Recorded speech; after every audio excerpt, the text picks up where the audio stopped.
Hello दोस्तों, आज मैं आपको सुनाने जा रही हूँ जादुई गधे की कहानी। इससे पहले हमारे इस प्यारे से चैनल को सब्सक्राइब कीजिए।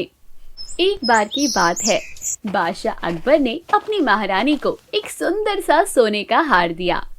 महारानी ने रात को वे हार पहनकर देखा और वे उसकी सुंदरता पर खुश होने लगी।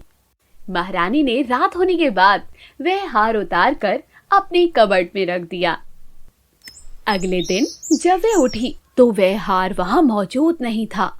इस पर महारानी ने निर्णय लिया कि वह अब बादशाह अकबर के पास जाएगी और इस बात को उन्हें बताएगी।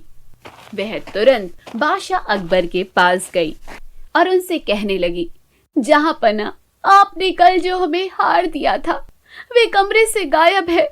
मैंने उसे बहुत खोजा पर वह नहीं मिला। महारानी की बात सुनने के बाद बादशाह ने सिपाही को बुलाया और उन्हें आदेश दिया कि उस हार को पूरे महल भर में खोजा जाए। हार को पूरे महल में खोजा गया, लेकिन वह हार कहीं नहीं मिला। तभी एक सिपाही अकबर के पास आया और उनसे बोला, जहां पना, महल में कुछ दिनों से चोरी हो रही है और शायद आपकी महारानी का हार भी चोरी हो गया है। बादशाह ने तुरंत बीरबल को बुलाने का आदेश दिया। बादशाह के आदेश पर बीरबल बादशाह के यहाँ पधारे और उन्होंने बादशाह से पूछा, जहांपना, क्या बात है जो आपने मुझे बुलाया? बादशाह अकबर ने बीरबल को चोरी की सारी बातें बताई। कुछ देर तक बीरबल सोचने लगे। फिर उन्होंने बादशाह से कहा, महारानी का कमरा बहुत ही सुरक्षित है और वहां बहुत सारे पहरेदार होते हैं। इसका मतलब यह है कि महारानी के कमरे के पास के सिपाही और उनकी दासियों में से कोई एक तो चोर है। बीरबल की बात सुनकर बादशाह अकबर ने उनसे कहा, बीरबल, अगर ऐसी बात है, मेरी आज्ञा है कि तुम जाओ और अपनी कार्रवाई शुरू करो। जहांपना, मुझे कुछ देर के लिए बाहर जाना होगा। मैं जाकर अपने एक दोस्त को लेकर आता हूं। इस मामले को हल करने में वह मेरी मदद करेगा। मैं आपकी आज्ञा चाहता हूं। बीरबल ने बादशाह अकबर से आज्ञा मांगी। बीरबल महल से बाहर गए और अपने साथ एक गधे को लेकर आए। बीरबल के साथ गधे को देखकर बादशाह अकबर चौंक गए और उनसे पूछा, बीरबल, ये कैसा मजाक है? तुमने तो मुझसे कहा था कि तुम अपने दोस्त को लाने जा रहे हो, लेकिन ये क्या, तुम अपने साथ तो एक गधा लाए हो। माफ करना जहांपना, ये मेरा दोस्त है और ये एक मामूली गधा नहीं है।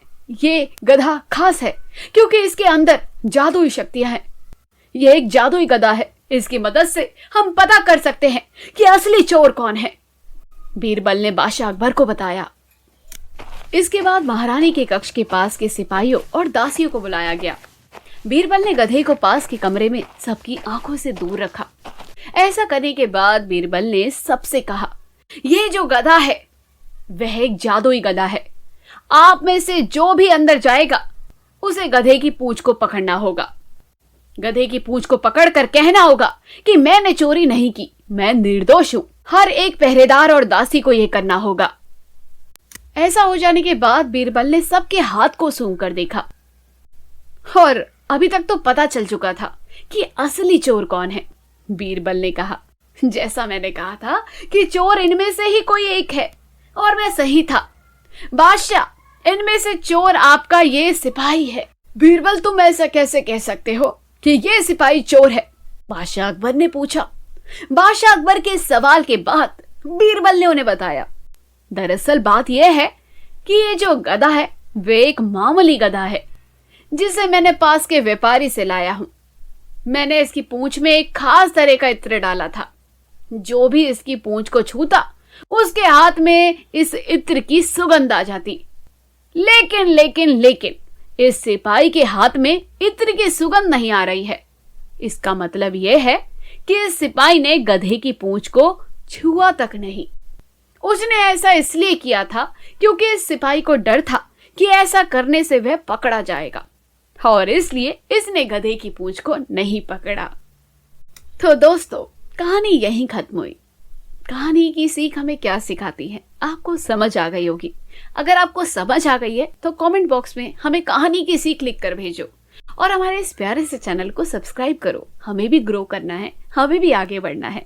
चैनल को सब्सक्राइब करो, वीडियो को शेयर करो, कमेंट बॉक्स में जरूर कहानी की सीख जरूर लिखना अगर कहानी पूरी सुनी है तो आपने।